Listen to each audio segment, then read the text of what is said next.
Bethresen is dying. A decade ago, the first great wars had spread blood throughout the lands. The mountain clans were slaughtered. Half of their realm fled behind their great runic portal. The others driven mad out of fear of the Ragnarok.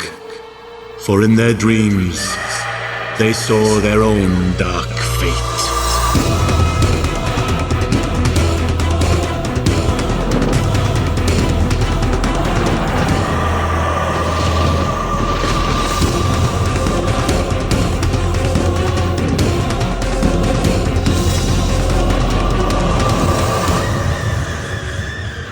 The Empire was governed by a feeble monarch.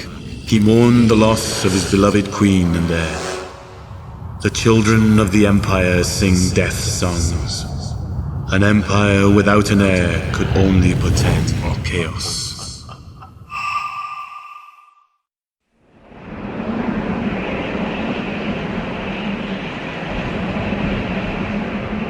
More than a decade has passed since the first great wars ended. When infernal beasts and demons poured forth from the ground, the human empire did their best to resist the unholy onslaught. Alas, the beloved queen was killed, and Uther, the sole heir, disappeared from the realm. The combined forces of the empire and mountain clans with the retrieved runic wisdom sealed the infernal rift before the Accursed One could arise. The menace posed by the Undead Hordes came to an end with the beheading of the dwarven High King Sturmir. Mortis's vengeance accomplished, her minions fell lifelessly to the ground.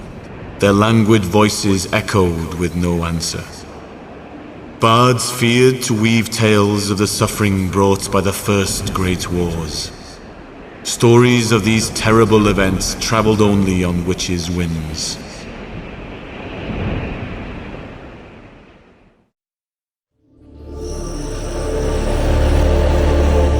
Mortis, the goddess of the Undead Hordes, awaited the return of her husband Gallean. Many centuries had passed since Gallean was murdered by the dwarven god. His body was so horribly mutilated that his regeneration could take an eternity. Glaring into the souls of the living, she saw the existence of a being named Uther. He served as the receptacle for Bethresen's soul and was trapped in the ancient mountain clan mine of Timmoria. His unholy blood could bring Gallean back to life. The location of the mines of Timmoria was hidden to all, but tales of Uther's imprisonment would surely be in an Empire library. The undead were called upon once again and rose to carry out the evil bidding of their fleshless goddess to locate the forsaken Timmoria mines.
When the Hordes discovered the location of the mines, they also learned that the ritual to reseal the gate was to be performed in 3 days. If successfully accomplished, the ceremony would produce a seal that would trap Uther in his stone dungeon for a century.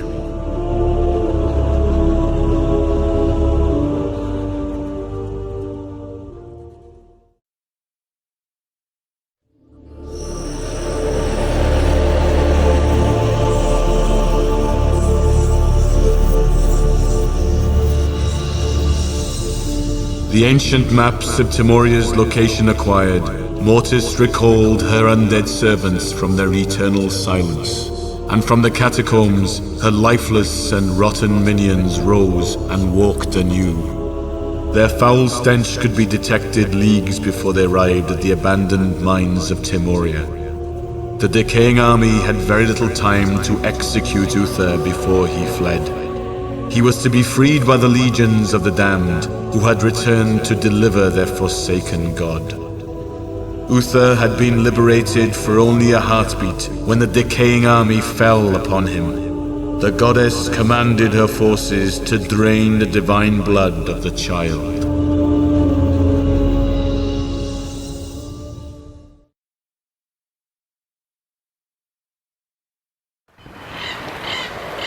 They will feel my power.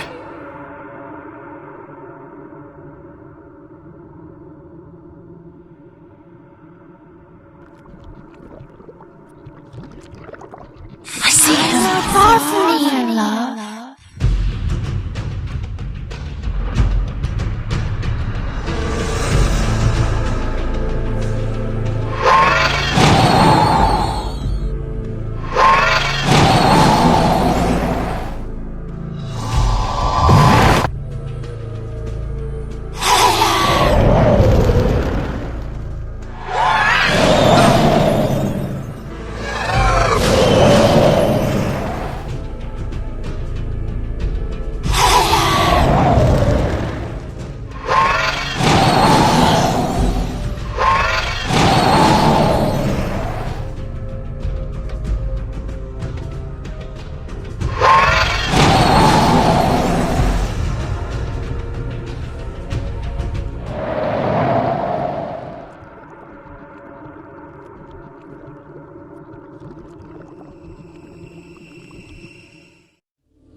With Uther slain, the Undead Hordes now possessed the divine blood that could bring Gallean back to life. Preparations for the ritual could begin. Mortis would once again reign over the elder race with her divine consort Gallean.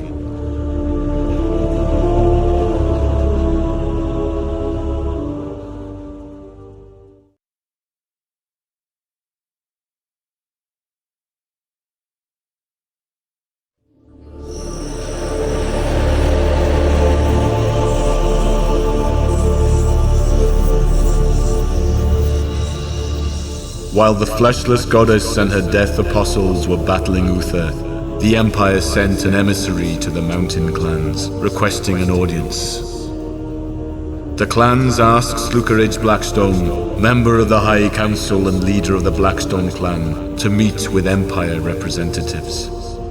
Such a meeting would surely result in a durable alliance between the two factions. Mortis was resolute. Any threat to her plans had to be crushed. She had sacrificed so much in the hope of reviving her divine husband. It was crucial for Mortis to intercept Slukeridge and his army before they reached the Empire, for their combined armies would be too strong to oppose. The lifeless regiment marched on, advancing to greet Slukeridge for an audience of their own. An audience with Mortis.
Sluckeridge and his advisors were slaughtered by Mortis's minions, and their rotting cadavers joined the cold troops of the Accursed Goddess, ruining their chances of reaching an alliance.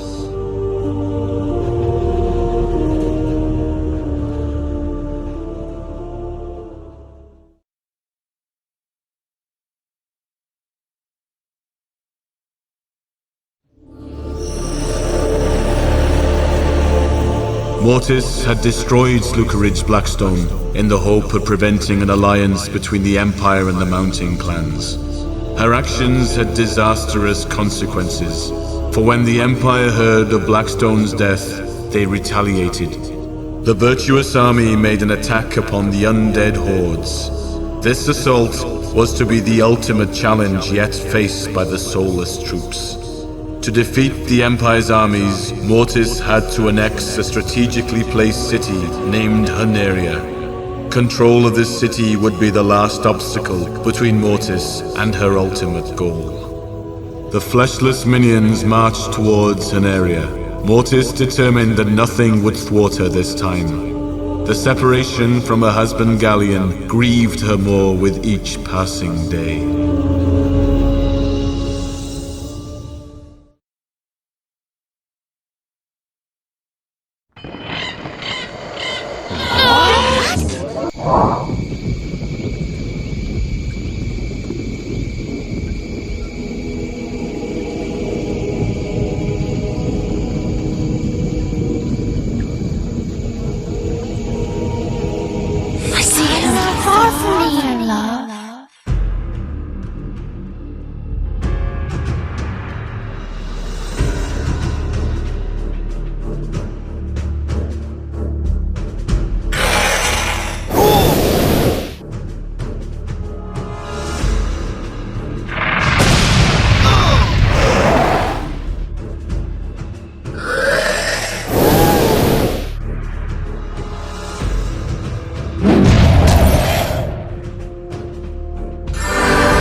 Ending the Empire's threat, Mortis ordered the Hordes to find the location where Gallean could be revived. Only sacred lands could revive a god, and the elven territory concealed such a magnificent garden.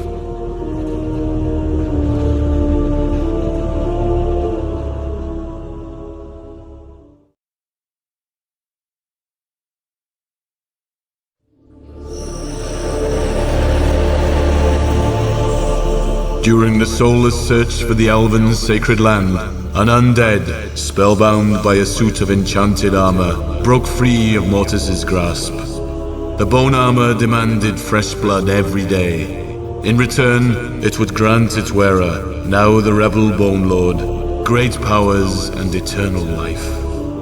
The armor was created by a powerful necromancer during the First Great Wars, but was lost during the assault on Sturmia Thunderhammer's keep. The power of the armor had grown such that it possessed a will of its own. The Accursed Goddess had to stop the demented Bone Lord, for the armor was gaining the ability to control other undead creatures, thus threatening her absolute rule.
The Bone Lord vanquished, the armor once again became faithful to Mortis.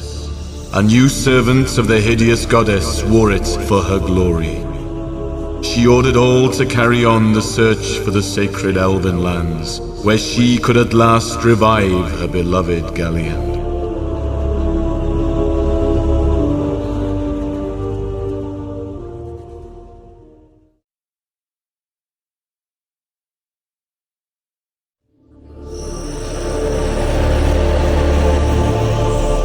The blood of Uther recovered, the ritual to revive Mortis's husband Gallean could begin. For the rite to be successful, it had to be enacted on sacred lands deep in elven territory. Thus challenged, the marching dead departed on their journey to the site. Alas, the only passage to the consecrated land was through mountain clan territory. Stories of man-eating beasts and terrible creatures swirled about the Devil Mountains. The elders had long told of fiends inhabiting those dreadful heights, though no man had ventured through the mountains and lived to confirm their tales. But the Undead Hordes were as no man, and marched heartlessly towards the elven lands.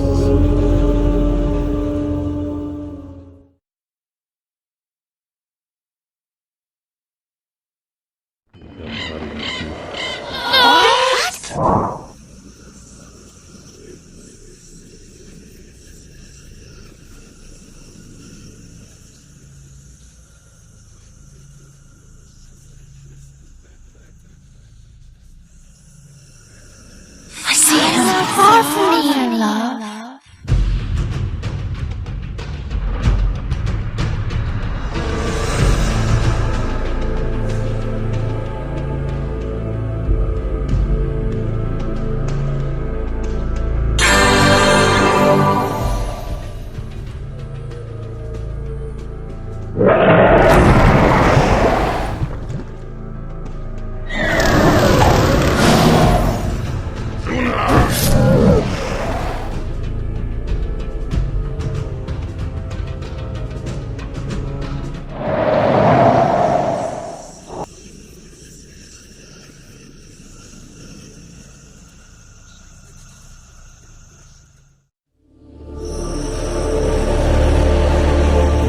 Finally, the hordes reached the elven lands.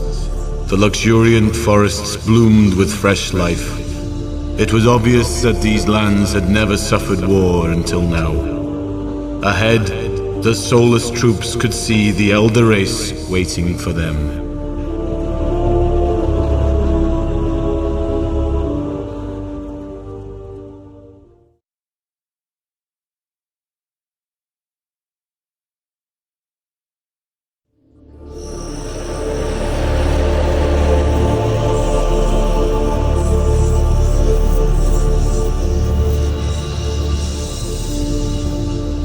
When the fleshless hordes reached elven territory, an army awaited them. High elf prophets had foreseen the arrival of the Accursed and advised Queen Taladrielle to prepare for an attack. The entire elder nation had assembled for the upcoming conflict. Nothing profane would enter the sacred burial grounds of the ancients without a fight. Elves were not known for their ability to wage war, but their great agility and terrible magic made them fierce adversaries.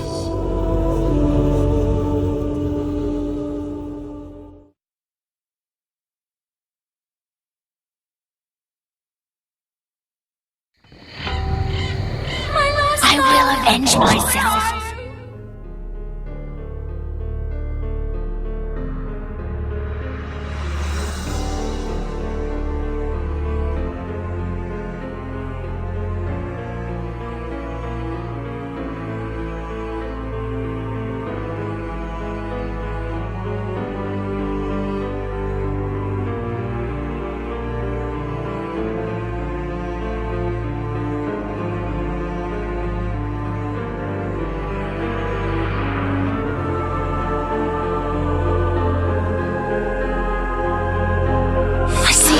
Far from here, love.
The Walking Dead defeated Taladrielle, the Elven Queen, and the ritual to revive Gallean could finally begin. The hideous troops were to witness the rebirth of Mortis's fallen consort.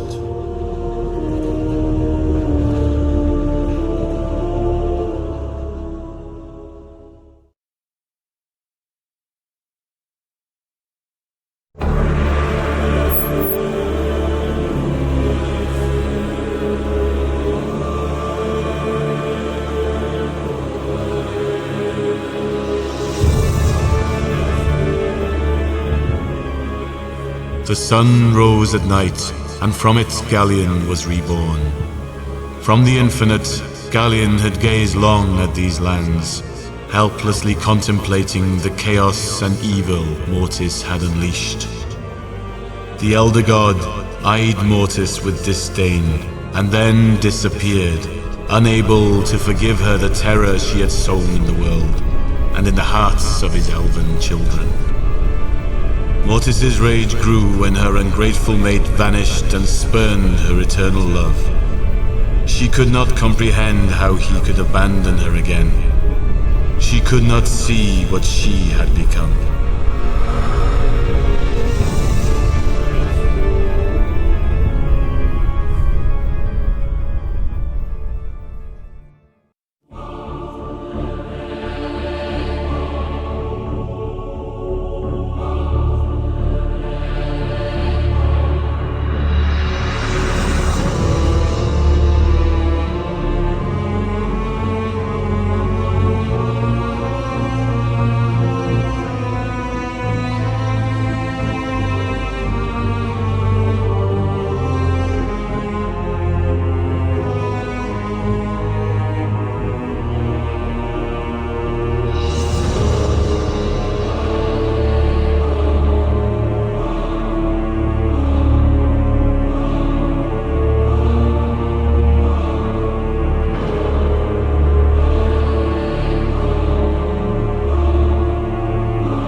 far from here, love.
Yes, Master.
Yes, Master.